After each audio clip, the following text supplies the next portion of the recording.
Heatherly was called out to patience, and I happened to be within claim.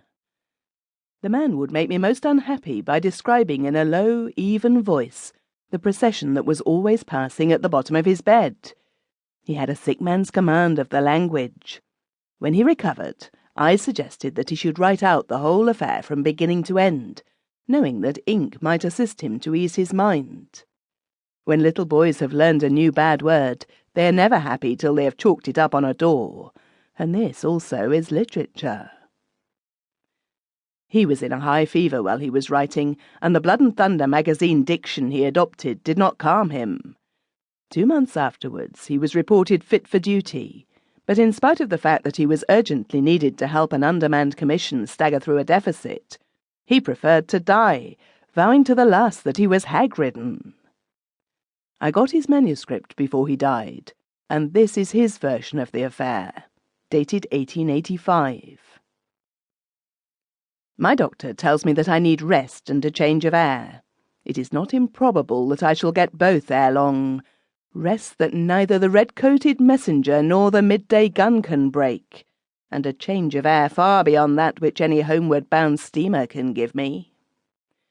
In the meantime, I am resolved to stay where I am, and in flat defiance of my doctor's orders, to take all the world into my confidence.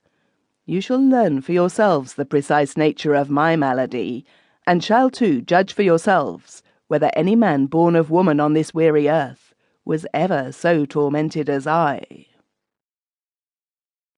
Speaking now as a condemned criminal might speak ere the drop-bolts are drawn, my story, wild and hideously improbable as it may appear, demands at least attention. That it will ever receive credence, I utterly disbelieve. 2 months ago I should have scouted as mad or drunk the man who had dared tell me the like. 2 months ago I was the happiest man in India. Today, from Peshawar to the sea, there is no one more wretched. My doctor and I are the only two who know this. His explanation is that my brain, digestion, and eyesight are all slightly affected, giving rise to my frequent and persistent delusions. Delusions, indeed! I call him a fool, but he attends me still with the same unwearied smile, the same bland professional manner, the same neatly trimmed red whiskers, till I begin to suspect that I am an ungrateful, evil-tempered invalid. But you shall judge for yourselves.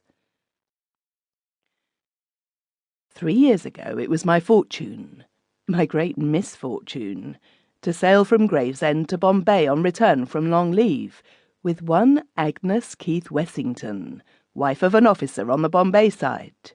It does not in the least concern you to know what manner of woman she was. Be content with the knowledge that ere the voyage had ended, both she and I were desperately and unreasoningly in love with each other. Heaven knows that I can make the admission now without one particle of vanity. In matters of this sort there is always one who gives and another who accepts. From the first day of our ill-omened attachment, I was conscious that Agnes's passion was a stronger, a more dominant, and, if I may use the expression, a purer sentiment than mine. Whether she recognised the fact then, I do not know. Afterwards it was bitterly plain to both of us. Arrived at Bombay in the spring of the year, we went our respective ways to meet no more for the next 3 or 4 months, when my leave and her love took us both to Simla. There we spent the season together, and there my fire of straw burned itself out to a pitiful end with the closing year. I attempt no excuse. I make no apology. Mrs. Wessington had given up much for my sake and was prepared to give up all. From my own lips, in August 1882, she learned that I was sick of her presence, tired of her company, and weary of the sound of her voice. 99 women out of 100 would have wearied of me as I wearied of them. 75 of that number would have promptly avenged themselves by active and obtrusive flirtation with other men. Mrs. Wessington was the 100th. On her, neither my openly expressed aversion nor the cutting brutalities with which I garnished our interviews had the least effect. "Jack, darling," was her one eternal cuckoo cry. "I'm sure it's